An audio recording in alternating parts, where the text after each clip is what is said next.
데살로니가전서 세 번째 시간으로 천국에서의 칭찬, 천국에서의 칭찬이라는 제목으로 은혜 나누겠습니다. 오늘 말씀은 바울이 자신의 사역에 대해 말하는 내용입니다. 이 말씀을 크게 세 가지로 나누어 살펴보고 은혜 받고자 합니다. 첫째는 바울이 자신의 사역에 대해 말하다. 둘째는 바울이 자신의 사역에 대해 왜 말했을까?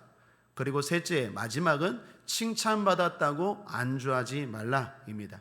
자, 차례대로 한번 살펴보겠습니다. 먼저 바울이 자신의 사역에 대해 말하다입니다. 1절을 다시 한번 보겠습니다. 형제들아, 우리가 너희 가운데 들어감이 헛되지 않은 줄을 너희가 친히 아나니 라고 말합니다. 우리가 너희 가운데 들어감이 헛되지 않았다고 말합니다. 너희 가운데 들어감이 라는 말이 무슨 말입니까? 좀 나누어 보면 우리가 너희를 만난 것이 헛되지 않았다라는 것입니다. 즉, 우리가 너희를 만난 게 의도적으로 아니면 사람이 한 게 아니라 우연으로 된 게 아니라 하나님의 인도하심으로 만났다라는 것입니다. 뿐만 아니라 또한 너희에게 전한 복음이, 그리고 너희가 그 복음을 믿고 행한 것이 헛되지 않았다라는 것입니다. 너희에게 전한 복음은 진리였다라는 거예요. 거짓이 아니었다라는 것입니다. 놀라운 변화를 가져오는 복된 소식이었다라는 것입니다. 실제로 복음을 듣고 사람들이 바뀌었습니다. 생각이 바뀌고 삶이 바뀌었습니다. 땅을 추구하던 사람들이 하늘을 생각하기 시작했습니다. 하나님을 생각하기 시작했어요. 두려움과 걱정의 사람들이 담대해지기 시작했고요, 평안한 마음으로 살기 시작했습니다. 악을 행하던 사람들이 그 악을 하나씩 끊어가고 선을 행하려고 노력하기 시작했고요, 마음의 미움과 증오, 한으로 가득한 사람들이 감사와 기쁨, 사랑으로 충만한 삶으로 변화되기 시작했습니다. 그리고 그 변화는 무엇보다도 마지막 천국에서의 변화입니다. 사망에서 생명으로, 영생으로 운명이 바뀌었습니다. 요한복음 5장 24절에 주님도 말씀하셨죠. 내가 진실로 진실로 너에게 이르노니 내 말을 듣고 또 나 보내신 이를 믿는 자는 영생을 얻었고 심판에 이르지 아니하나니 사망에서 생명으로 옮겼느니라. 그러므로 이 복된 소망, 데살로니가 교회 성도들 굳게 붙잡아야 됩니다. 이 신앙생활 놓치지 말아야 됩니다. 히브리서 10장 23절에 또 약속하신 이는 믿으시니 우리가 믿는 우리의 소망을 움직이지 말고 굳게 잡아야 됩니다. 바울이 데살로니가 교회 성도들에게 전한 복음은 거짓이 아닙니다. 진짜입니다. 굳게 잡아야 됩니다. 이 땅에서 놀라운 변화를 가져옵니다. 슬픔과 저주와 아픔이 기쁨과 감사로 바뀝니다. 질병이 치료로 바뀝니다. 가난이 부여로 바뀝니다. 더 중요한 건 천국에서 우리의 삶이 기다리고 있습니다. 영광스러운 삶입니다. 그러므로 이 신앙생활, 이 복음에 순종하는 신앙생활을 놓치지 말아야 됩니다. 빼앗기지 말아야 됩니다. 왜요? 그건 나중에 상급이 될 것입니다. 면류관이 될 것입니다. 요한계시록 3장 11절입니다. 함께 한번 읽어볼까요? 시작. 내가 속히 이 말이니 내가 가진 것을 굳게 잡아 아무나 내 면류관을 빼앗지 못하게 하라. 사랑하는 여러분, 이는 우리도 마찬가지입니다. 우리의 만남은 헛되지 않은 만남인 줄 믿습니다. 바울이 데살로니가 사람들을 만난 게 헛되지 않았어요. 무슨 말입니까? 우연한 만남이 아니라 하나님이 인도하신 만남이었고, 그리고 교회가 세워진 것도 하나님의 뜻이었고 은혜였다라고 말합니다. 우리도 마찬가지인 줄 믿습니다. 그런 의미에서 한번 찬양해 볼까요? 우리 만남은 우연이 아니야, 주님의 바람이었어. 저는 이거 복음성가로 만들어도 좋을 것 같아요. 물론 가사는 좀 바꿔서. 우리 만남은 주님의 바람이었고 주님의 계획인 줄 믿습니다. 한번 따라하겠습니다. 내 인생에 우연은 없고 섭리만 있습니다. 여러분, 그걸 섭리라고 말해요. 우연한 만남이 아니라는 거예요. 헛된 만남이 아니었어요. 하나님이 예비하신 만남입니다. 우리도 마찬가지입니다. 더 나아가 우리가 하는 이 신앙생활 헛되지 않습니다. 굳게 잡아야 됩니다. 여러분, 직분 굳게 잡으십시오. 봉사 굳게 잡으십시오. 수요 예배 재단 굳게 잡으십시오. 새벽 재단 굳게 잡으십시오. 전도하는 삶, 기도하는 삶 굳게 잡으십시오. 바울이 말합니다. 고린도전서 15장 58절에 그러므로 내 사랑하는 형제들아 견고하며 흔들리지 말며 항상 주의 일에 더욱 힘쓰는 자들이 되라. 이는 너희 수고가 주 안에서 헛되지 않은 줄을 알미니라. 헛되지 않습니다. 면류가 아니고 상급이 될 줄 믿습니다. 바울이 또 말합니다. 우리의 수고는 하나님의 힘으로 한 것이다 라고 말합니다. 자신의 힘이 아니라 하나님의 힘으로 했다고 말합니다. 2절입니다. 함께 읽어보겠습니다. 시작.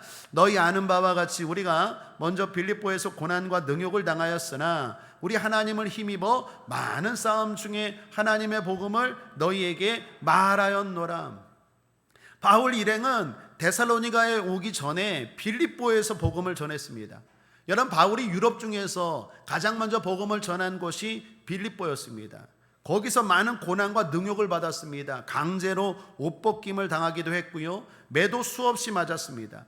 감옥에 갇혀 착고를 차기도 했습니다. 그 이야기가 사도행전 16장에 구체적으로 나와 있습니다. 여러분, 이런 고난 속에서도 바울과 일행들이 복음 전하는 일을 멈추지 않았습니다. 데살로니가에서 와서도 고난이 있었지만 멈추지 않았습니다. 어떻게 이럴 수 있었을까요? 바울은 말합니다. 하나님을 힘입어 많은 싸움 중에 복음을 전했다라고 말합니다. 그렇습니다. 싸움입니다. 바울은 복음을 전파하는 걸 싸움이라고 표현합니다. 영적 싸움입니다. 그 영적 싸움에서 승리할 수 있었던 힘은 하나님을 힘입어라고 말하는 것입니다. 하나님이 힘을 주셨다라는 것입니다. 사랑하는 여러분, 이는 우리도 마찬가지입니다. 신앙생활은 싸움입니다. 영적 싸움입니다. 싸움으로 아셔야 돼요. 예배드리는 거 싸움입니다. 기도하는 거 싸움입니다. 봉사하는 거 싸움입니다. 반드시 마귀가 있어요. 여러분, 싸움이라는 건 적이 있죠. 누구랑 싸우는 겁니까? 마귀와 싸우는 거예요. 우리의 적이 누구입니까? 마귀입니다.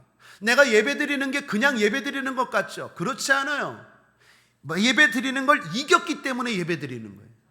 내가 봉사하는 게 그냥 봉사하는 게 아니에요. 사람이 좋고 모든 게 다 편안해서 아니요. 여러분이 이겼기 때문에 봉사하는 거예요. 마귀가 끊임없이 방해해요. 내적으로 외적으로 하나님에 가까이 가지 못하도록 끊임없이 방해합니다. 그 싸움에서 이긴 거예요. 어떻게 이겼습니까? 바울이 어떻게 이겼습니까? 하나님을 힘입어. 하나님이 우리가 이길 수 있도록 도와주시는 줄 믿습니다. 요즘 새벽기도 때 에레미야서를 나누고 있습니다. 에레미야 참 대단합니다.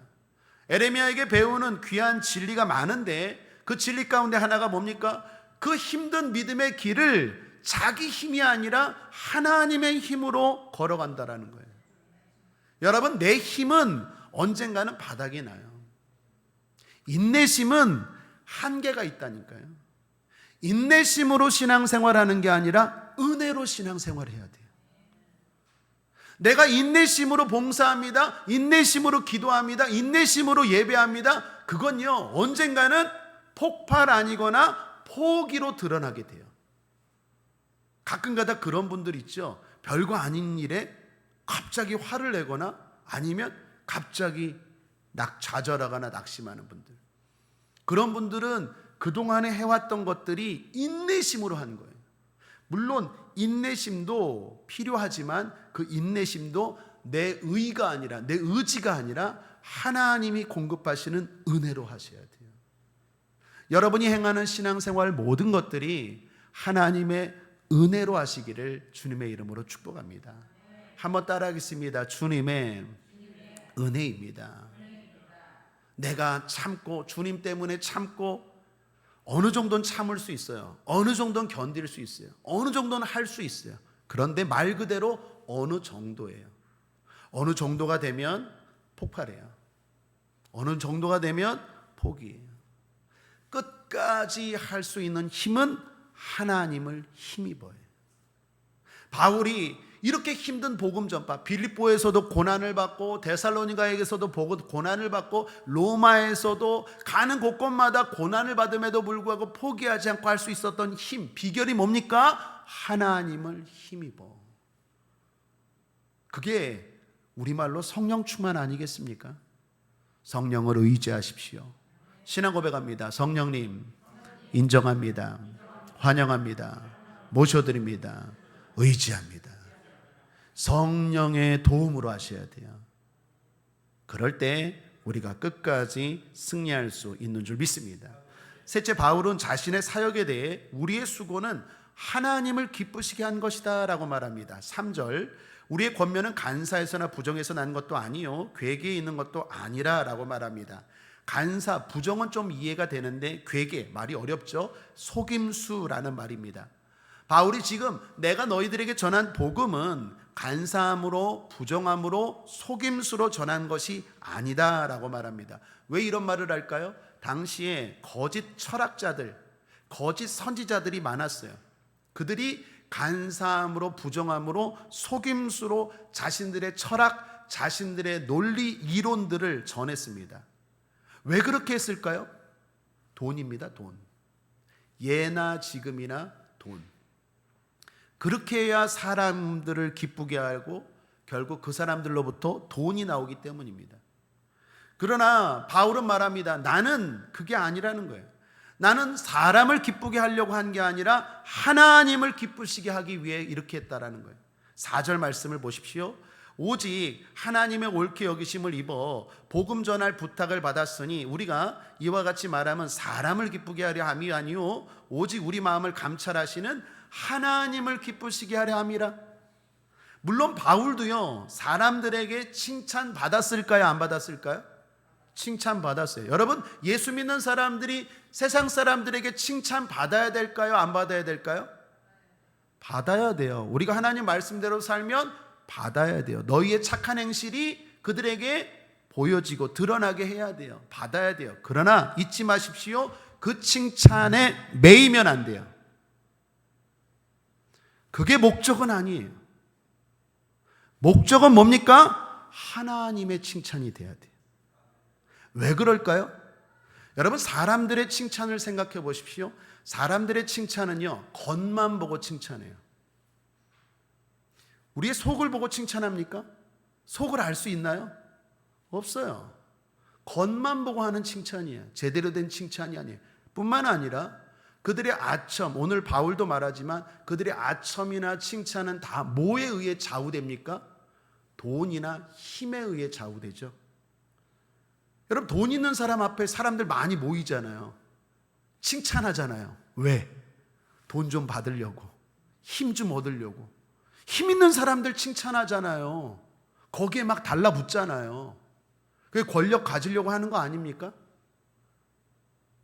그런 칭찬을 목적으로 하면 거짓을 행할 수밖에 없겠죠. 진리에서 벗어날 수밖에 없어요.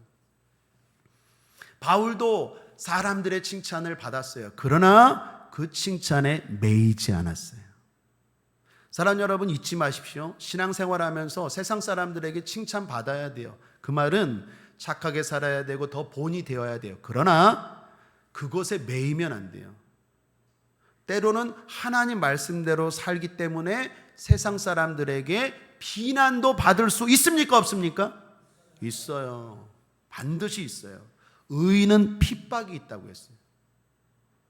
예수를 믿으면서 세상 사람들에게 칭찬만 받으면서 신앙생활한다? 제가 볼 때 그거 가짜예요. 제대로 신앙생활하면 반드시 세상에 조롱을 받거나 핍박이 있어요. 바울은 말합니다. 그런 거 나의 목적 아니래요. 나의 목적은 하나님을 기쁘시게 함이에요. 그래서 나는 거짓말도 안 하고 속임수도 안 쓰고 그냥 곧대로 전한다라는 거예요. 왜요? 나는 하나님의 칭찬이 목적이에요. 우리의 사역이 이렇게 되길 바랍니다. 우리 신앙의 목적은 하나님을 기쁘시게, 하나님을 기쁘시게 하기 위해 오늘도 말씀대로 사는 것입니다. 넷째, 우리의 수고는 계속될 것이다 라고 말합니다. 바울은 그런 수고를요 계속할 것이라 라고 말합니다. 그러면서 놀라운 말을 해요. 목숨까지도 아끼지 않고 주겠다라고 말합니다. 8절을 보십시오. 우리가 이같이 너희를 사모하여 하나님의 복음으로만 아니라 우리 목숨까지 너희에게 주기를 즐겨함은 너희가 우리의 사랑하는 자 됨이니라. 제가 이 부분에서 기도했어요. 하나님, 제가 우리 국제하모니교회 성도님들 말로만이 아니라 기도로만이 아니라 행함으로만 아니라 목숨까지도 줄 수 있는 사랑의 목자 되게 하여 주옵소서. 여러분 그냥 쉽게 아멘 하시네. 남 얘기라고. 여러분도 그런 성도 되주시길 바랍니다. 아멘. 우리 그렇게 됩시다. 참 도전이 되는 말씀 아닙니까? 목숨도 내어줄 정도로 주님 말씀대로 산다. 성도를 사랑한다. 목회자를 사랑한다. 교회를 사랑한다. 우리의 수고는 계속될 것이, 우리의 사랑은 계속될 것이라는 거예요. 자, 다섯째로 바울은 말합니다. 이런 우리의 수고를 너희도 보지 않았느냐라는 거예요. 1절 하반절에 너희가 친히 아나니, 2절에 너희 아는 바와 같이, 5절에 너희도 알거니와, 9절에 형제들아 우리의 수고와 애쓴 것을 너희가 기억하리니. 자, 바울은 이런 우리의 사역을 너희가 말로만이 아니라 직접 보지 않았느냐라고 말합니다. 자, 이처럼 바울은 자신의 사역에 대해서 데살로니가 교회 성도들에게 크게 5가지로 나누어 말합니다. 우리의 수고가 헛되지 않았다. 하나님의 힘으로 한 것이다. 하나님을 기쁘시게 한 것이다. 너희들에게 영광을 구하지 않지 않았느냐? 이런 사역을 계속할 것이다. 그리고 너희가 직접 보지 않았느냐? 자신의 사역에 대해서 쭉 말하고 있습니다. 자, 그렇다면 둘째, 바울은 여기서 왜 자신의 사역에 대해서 이렇게 말하고 있고 있을까요? 말하는 이유가 뭘까요? 자, 이게 핵심인데 그건 2가지입니다. 첫째로 너희는 아직 부족하다입니다. 다시 말하면 배워야 될 게 많다입니다. 여러분, 지난 시간 2번에 걸쳐서 데살로니가 전서 1장을 나누었는데 기억나십니까? 데살로니가 교회는 칭찬받은 교회입니까? 책망받은 교회입니까? 칭찬받은 교회였어요. 얼마나 신앙생활을 잘했는지 데살로니가 전서가 5장인데 그 중에서 1장 전체가 거의 칭찬이에요. 바울이 여러 편지를 썼어요. 고린도서, 갈라디아서, 빌립보서, 에베소서. 근데 이 데살로니가서처럼 이렇게 칭찬이 많은 편지는 유일해요. 그 정도로 데살로니가 교회는 아주 놀라울 정도로 신앙의 본이 되는 교회였어요. 신앙생활을 놀랍게 잘했어요. 더욱이 놀라운 것은 이 교회가 세워진 지 몇 개월 만에 세워졌다고요? 3개월 만에 세워졌어요. 바울이 데살로니가서에서 3개월 딱 복음을 전했어요. 3개월 가르친 거예요. 그리고 어쩔 수 없이 베레아로, 그리고 나중에 고린도까지 도망을 갔어요. 왜요? 유대인들이 죽이려고 해서. 그러니까 3개월밖에 안 된 교회예요. 지금 바울이 베레아에서 고린도까지 도망가서 거기서 지금 데살로니가서를 썼을 이 편지를 쓸 때까지 다 합하면요, 다 합해도 한 2년이 좀 안 돼요. 3개월 있다가 바울이 떠났잖아요. 그리고 제자 디모데를 통해서 데살로니가 교회 소식을 들었어요. 그리고 나서 편지를 썼어요. 그러니까 지금 이 교회가 세워진 지 다 합해도 2년이 안 되는 상황이에요. 근데 소문이요, 아가야뿐만 아니라 마게도냐와 그 넘어서까지 소문이 났어요. 믿음 생활 잘한다고, 아주 좋은 교회라고. 우리 교회가 그런 교회 되길 바랍니다. 역사가 짧은데도 이렇게 칭찬받는 교회였어요. 자, 그런데 이들에게 부족한 모습이 있을까요, 없을까요? 있죠. 당연히 있죠. 신앙이 하루아침에 됩니까? 하루아침에 안 돼요. 물론 이 교회 성도들의 모습은 대단하지만 그럼에도 불구하고 3개월의 가르침은 너무 부족합니다. 계속 배워야 돼요. 여러분, 저는 모태신앙입니다. 자주 말씀드렸죠. 어려서부터 신앙생활했습니다. 방황하다가 어머니가 목사, 하나님 아들을 주시면 하나님께 바치겠습니다. 내 허락도 안 받고 인권을 유린하여 하나님께 나를 그냥 바쳐버렸어요. 그거에 거부하려고 도망치다가 잡혀서 목사가 되기까지, 물론 그때까지도 신앙생활은 했지만 목사 안 하겠다고 방황했지만 결국 목사가 되기로 결정하고 신학 공부를 한 게 6년이에요. 6년 신학 공부하고 현장에서 신학 연구를 또 3년 했어요. 훈련도 많이 받았습니다. 무슨 세미나, 여의도 순복음교회에서 하는 세미나, 지구촌 교회 세미나, 온누리 교회 세미나, 무슨 훈련, 미국에서 영성훈련까지 1년 동안 훈련 많이 받았어요. 선교도 많이 했어요. 사역만 해도 23년입니다. 저는 계산하기도 쉬워요. 결혼도 2000년도, 사역도 2000년도. 그러니까 계산하기 쉬워요. 결혼한 지 23년, 사역한 지 23년. 올해가 2023년이죠. 제가 이렇게 성경을 많이 읽고 많이 보고 많이 공부하고 많이 했지만 부족할까요? 안 부족할까요? 부족해요. 진짜 빈말이 아니라 부족해요. 아, 이런 말씀이었어? 매일 깨닫고요. 요즘 새벽기도 에레미야서 읽으면서 또 은혜를 받아요.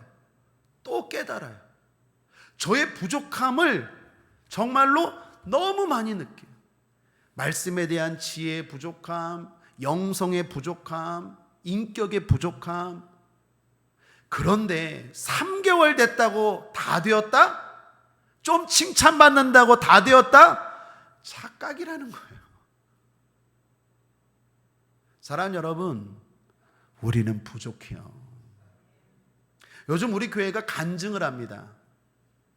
내가 이렇게 주님을 만났어요. 내가 이렇게 놀라운 경험을 했어요. 정말 놀랍고 특별한 일이에요. 축하할 일이고 축복할 일이에요. 그러나 잊지 마셔야 돼요. 그래서 다 되었다? 착각이에요. 이제 시작이에요. 그런 간증은 내가 특별하다가 아니라 이제 시작이에요. 이제 시작이에요. 끊임없이 주님을 알아가야 되고요. 끊임없이 다 됐다고 생각하는데 또 부족한 내 모습을 발견하고요. 세상의 모든 것들 배설물로 여기고 다 변화되었다고 생각하는데 여전히 변화되지 않는 내 모습과 부족하고 한심스러운 내 모습 볼 때가 있어요, 없어요? 있어요. 그렇게 놀라운 은혜를 경험하고 그렇게 놀라운 주님을 만났다고 말하면서도 여전히 부족한 모습 있을까요, 없을까요? 있어요. 데살로니가 교회 마찬가지입니다. 그래서 바울이 지금 이 얘기를 하는 거예요. 너희들 칭찬받았다고 안주하지 마라. 이제 시작이다. 이제 시작이다. 둘째는요, 바울이 왜 이런 말을 할까요? 길게. 그것은 외적인 문제인데 공격이 심했습니다. 여러분, 당시 바울이 데살로니가를 떠났어요. 왜 떠났다고 했죠? 유대인들이 바울이 전하는 복음을 전하지 못하도록 핍박해서 죽이려고 해서 도망쳤어요. 자, 그렇다면 바울이 세운 교회를 유대인들이 가만둘까요? 안 가만둘까요? 안 가만두죠. 바울이 세운 교회잖아요.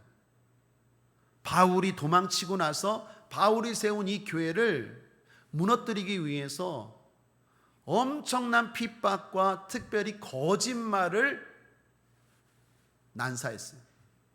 몇 가지만 소개하면 바울에 대해서 모함을 했어요. 바울은 거짓 선지자다.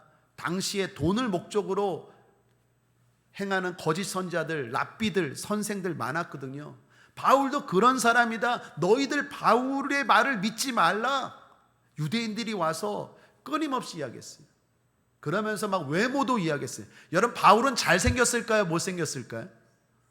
못생겼어요.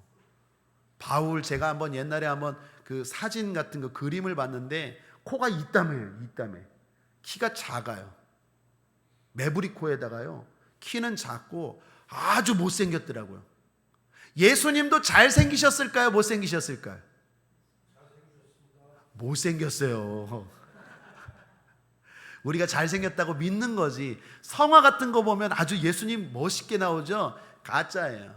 실제로는 못생겼어요. 이사야서 53장에 보면 예수님에 대해서 나오잖아요. 그는 흠모할 만한 모습이 하나도 없다고 하잖아요. 실제 예수님의 모습은요, 못생겼어요. 못생겼어요. 바울도 못생겼어요. 저도 못생겼어요. 못생긴 게 좋은 거예요. 바울의 외모에 대해서 하면서 데살로니가 교회 성도들을 흔드는 거예요. 더욱이 바울은 설교를 잘했을까요? 못했을까요? 못했어요. 왜 이렇게 오늘 계속 틀리셔, 안수 집사님. 반대로만 이야기하시네.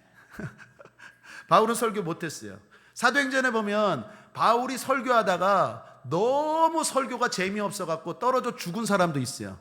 청년. 예, 누구예요? 유씨로 시작해. 유씨로 시작하는데 끝에 자는 고예요. 세 글자. 유고. 유두고. 바울이 설교를 하는데 글은 잘 썼어요. 글은. 여기 보십시오. 바울의 글은요, 기가 막혀요. 신학적인 글은 잘 썼는데 바울은 설교는 꽝이에요. 얼마나 설교가 지루하냐면 설교를 듣다가 그 3층에서 설교를 듣다가 청년 하나가 졸다가 이렇게 떨어져 갖고 죽어버렸어요. 그래도 우리 교회는 2층이 없어서 다행히, 더군다나 조는 사람 하나도 없어서 다행히. 바울은 설교도 못했어요. 당시에 그 자료를 보면 견유학파라고 있어요. 견유학파. 그 철학자들 견유학파라는 학파가 있는데 철학자들이 논리적으로 말을 기가 막히게 했어요. 웅변도 잘하고 수사학적인 표현도 잘 써서 말을 기가 막히게 했는데 그런 사람들과 비교하면서 유대인들이 데살로니가 교회 성도를 흔드는 거야. 야, 바울 봐라. 말도 제대로 못하는데 너희들은 그 복음을 믿고 이 교회를 세워나가냐? 흩어져. 거짓이야 했어요. 자, 제일 결정적인 유혹이 뭐였을까요? 데살로니가 교회 성도들의 믿음을 흔든 가장 결정적인 이유 뭘까요? 3개월 만에 도망쳤잖아요. 바울이 도망쳤잖아요. 바울이 왜 도망쳤어요? 유대인들이 죽이려고 해서 도망쳤잖아요. 그죠? 그래서 데살로니가 교회 성도들한테 유대인들이 말하는 거예요. 야, 너희들을 위해서 목숨 걸고 같이 있어야지. 자기 살겠다고 도망간 사람이 전한 복음을 왜 믿어? 자, 흔들릴 수 있을까요? 없을까요? 있죠. 이런 말로 이 교회를 계속 흔드는 거예요. 너희가 들은 복음은 가짜야. 그 예수 가짜야. 바울이 가짜기 때문에 바울이 전한 예수도 가짜야. 믿지 마. 그러면서 흔들었어요. 그래서 바울이 지금 데살로니가서를 쓰는 거예요. 내가 어떤 상황에서 이렇게 되었고 너희들을 위해서 목숨까지도 나는 줄 수 있고 내 목숨을 살기 위해서 도망친 게 아니라 하나님의 복음 때문에 하나님의 인도함 때문에 간 거고 그래서 지금 이 데살로니가서를 썼다라는 것입니다. 이런 상황에서 바울이 쓴 의도는 뭘까요? 끊임없이 배워가라라는 거예요. 사랑하는 여러분, 우리도 마찬가지입니다. 계속 겸손하게 배워가야 될 줄 믿습니다. 교만하지 맙시다. 안주하지 맙시다. 겸손한 자세로 신앙은 끊임없이 배워가야 돼요. 그래서 오늘 설교 마지막 결론은 자연스럽게 나옵니다. 메시지는 간단해요. 칭찬받았다고 안주하지 말라요. 칭찬받았다고 안주하면 안 돼요. 여러분, 베드로를 통한 주님의 말씀입니다. 베드로후서 3장 17절 함께 읽겠습니다. 시작.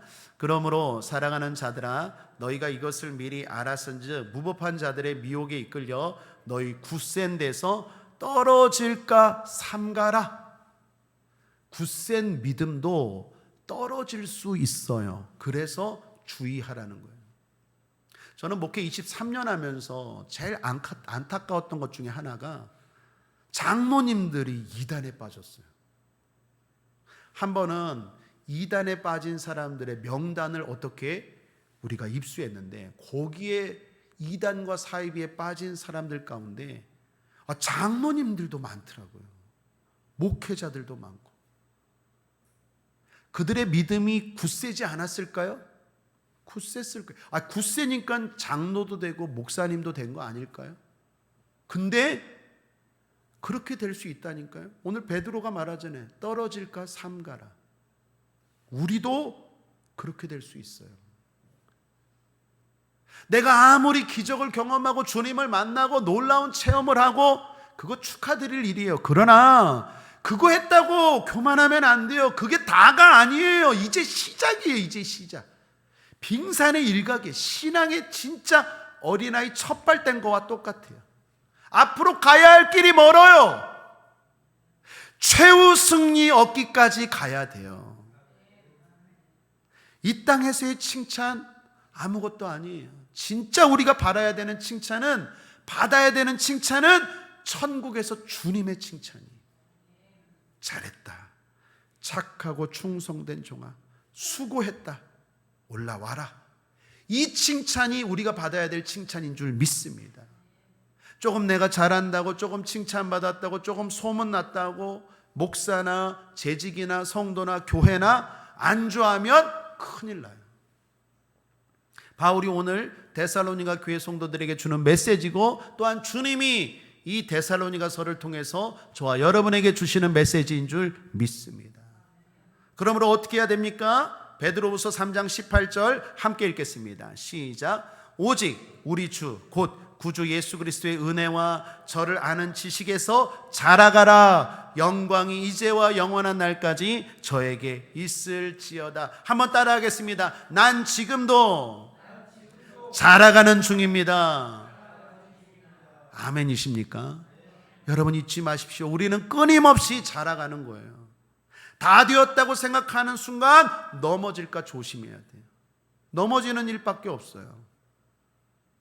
우리는 끊임없이 자라가야 돼요. 어떻게? 성령 충만입니다. 성령 충만할 때 겸손할 수 있고요. 성령 충만할 때 배우고자 하는 마음도 생기고요. 성령 충만할 때 하나님의 말씀이 꿀송이처럼 계속 깨달아져요.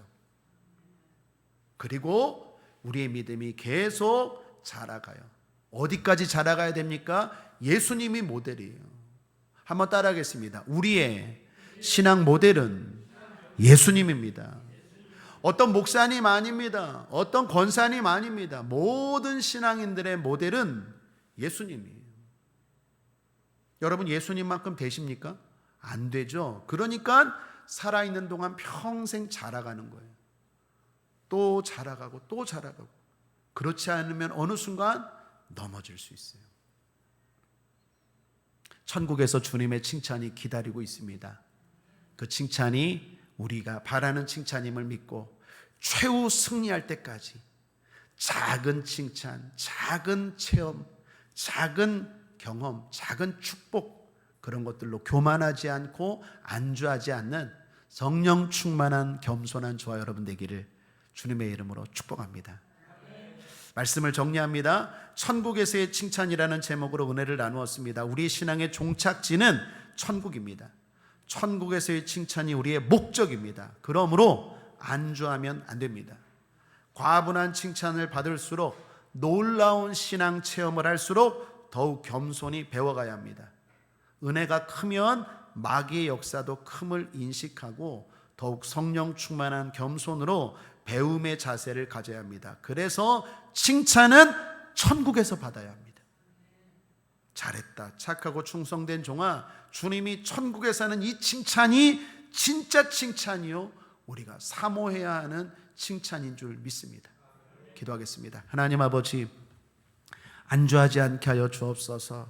교만하지 않게 하여 주옵소서. 끊임없이 배우고 끊임없이 자라가는 우리의 신앙 될 수 있도록 성령님 도와 주시옵소서. 우리의 칭찬은 하늘나라에서 칭찬입니다. 천국에서의 칭찬입니다. 그 칭찬 받을 때까지 끝까지 승리할 수 있도록 우리를 붙들어 주시옵소서. 감사드리며 예수님의 이름으로 축복하고 기도했습니다. 아멘.